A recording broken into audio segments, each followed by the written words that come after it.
যদি বলা হয় দক্ষিণ আমেরিকার একটি দেশের রাষ্ট্রপতি ভোজপুরি ভাষায় কথা বলে, রাষ্ট্রপতি পদের শপথ বাক্য পাঠ করেন সংস্কৃত ভাষায়, সেই দেশেই কুম্ভ মেলার আয়োজন হয় প্রতি বছর, এই কথাগুলি শোনা মাত্রই হয়তো আপনাদের আমাকে পাগল বলে মনে হতে পারে।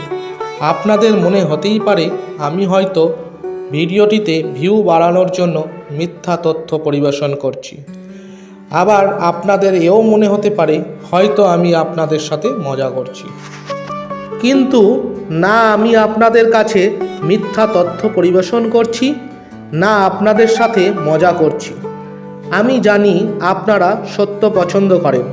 সঠিক তথ্য পরিবেশন করলে আপনারা এমনিতেই আমার ভিডিওতে লাইক ও কমেন্ট করবেন। আমি আমার ভিডিওতে যে তথ্য দিই সেগুলির সত্যতা প্রথমে যাচাই করে নিই। আমার উদ্দেশ্য আপনাদের কাছে নতুন নতুন তথ্য তুলে ধরা। আপনাদের যদি জানা থাকে এই দেশটির নাম, তাহলে কমেন্টে অবশ্যই জানাবেন। আসুন এবার ভিডিওর মূল বিষয়ে ফেরা যাক। ভারত থেকে প্রায় 1400 কিমি দূরে অবস্থিত একটি ছোট্ট দেশ সুরিনাম।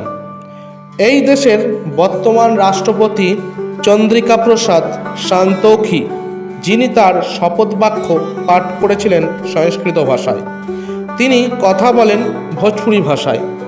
এসব শুনে আপনাদের মনে প্রশ্ন জাগতে পারে, তাহলে কি এই দেশের কথ্য ভাষা ভোজপুরি বা হিন্দি? দাঁড়ান, এই প্রশ্ন করার আগেই আপনাদের বলে রাখি, এই দেশের সরকারি ভাষা ডাচ। এই দেশের প্রায় 70% মানুষ যারা বসবাস করেন তাদের ভাষা ডাচ, কিন্তু এই 22% মানুষ রয়েছেন ভারতীয় বংশোদ্ভূত। ভারতীয়দের সংখ্যা বেশি হওয়ার কারণেই এই দেশটিকে মিনি ভারত বলা হয়। এবার আপনাদের মনে স্বাভাবিকভাবেই প্রশ্ন জাগতে পারে, ভারত থেকে 1400 কিমি দূরে একটি ছোট্ট দেশে ভারতীয়রা কিভাবে এলো? এই প্রশ্নের উত্তর জানতে হলে আপনাদের ইতিহাসের পাতা উল্টাতেই হবে। তাহলে আর দেরি না করেই নিজের গাড়ির সিট বেল্ট ভালোভাবে বেঁধে নিন। চলুন এবার বেরিয়ে পড়ি ইতিহাসের সেই সফরে। নমস্কার, আমি বিধান। আজকের এই ভিডিওতে আপনাদের স্বাগত জানাই। সাউথ আমেরিকার উত্তর প্রান্তে অবস্থিত এই ছোট্ট দেশটির উত্তরে আটলান্টিক মহাসাগর, পূর্বে রয়েছে ফ্রেঞ্চ গুয়েনা, পশ্চিমে গুয়েনা, দক্ষিণে ব্রাজিল। 1666 থেকে 1954 পর্যন্ত সুরিনাম ডাচ উপনিবেশ ছিল। আবার 1975 সাল পর্যন্ত সুরিনাম নেদারল্যান্ডের অধীনে থাকার পরে সে তার স্বাধীনতা ফিরে পায়। সুরিনাম হলো পৃথিবীর দ্বিতীয় বৃহত্তম দেশ, যেখানকার মানুষ ডাচ ভাষায় কথা বলে।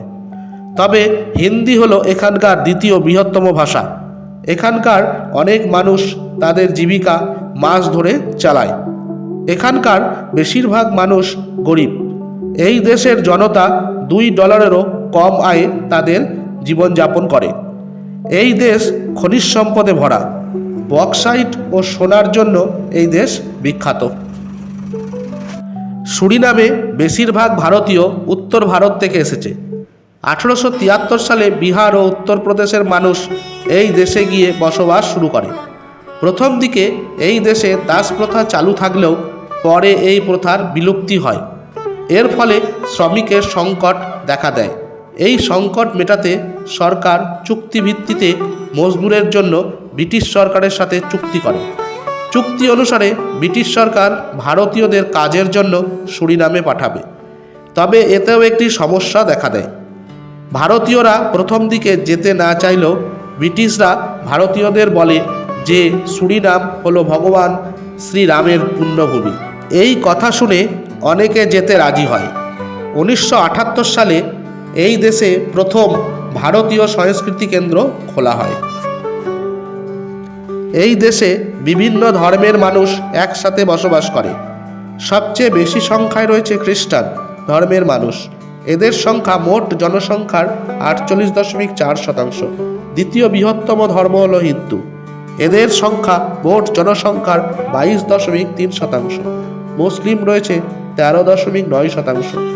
এই দেশে সব রকম ধর্মের অনুষ্ঠান একসাথে মিলেমিশে পালন করতে দেখা যায়। সুরিনামের মানুষ প্রকৃতিপ্রেমী। এরা গাছকে খুব ভালোবাসে। এই দেশের কিছু অংশের মানুষ গাছের পুজো করে। সেই সব অঞ্চলে গাছের ছবি তোলা পর্যন্ত নিষেধ। তারা মনে করে ক্যামেরার আলো গাছেদের বিরক্ত করে। সুরিনামে রেন ফরেস্ট থাকার কারণে এক বিশাল বনভূমি রয়েছে। এই বনভূমিতে 1000-এরও বেশি প্রজাতির গাছ রয়েছে। পারমারিভো এই দেশের রাজধানী। এটি দেশের সবথেকে বড় শহরও। সুরিনাম নদীর তীরে অবস্থিত এই শহর। এই শহরের জনসংখ্যা 2 লক্ষ, যা দেশের মোট জনসংখ্যার 50%। শিক্ষিতের হার 82%। সুরিনাম নামক একটি নদী রয়েছে, যেটি এখানকার সবথেকে বড় নদী, যার দৈর্ঘ্য 480 কিলোমিটার। প্রতি বছর জানুয়ারি মাসে এই নদীর তীরে আয়োজিত কুম্ভ মেলায় 5000-এরও বেশি পুণ্যার্থী তারা পুণ্যস্নান করে থাকেন। প্রবাসী ভারতীয়রা এই নদীর নাম রেখেছে শ্রীরাম নদী। ভারত ও সুরিনামের বাণিজ্যিক সম্পর্ক খুব ভালো। ভারত থেকে ঔষধ, মেশিনারি দ্রব্য, কাগজ, বৈদ্যুতিক দ্রব্য, মশলা রপ্তানি করা হয়। একটি পরিসংখ্যান বলছে 2014 থেকে 2015 সাল পর্যন্ত $210.87 মিলিয়ন বাণিজ্য হয়। ভিডিওটি শেষ পর্যন্ত দেখার জন্য সকলকে জানাই ধন্যবাদ। এরকম ধরনের ভিডিও আরও দেখতে চ্যানেলটি সাবস্ক্রাইব করে বেল আইকনটি প্রেস করে রাখবেন, যাতে করে এরকম ধরনের ভিডিও সবার আগে আপনার কাছে পৌঁছায়। ভিডিওটি কেমন লাগলো সেটি জানানোর জন্য কমেন্ট বক্সে অবশ্যই কমেন্ট করবেন। ভিডিওটি শেয়ার এবং লাইক অবশ্যই করবেন। ধন্যবাদ।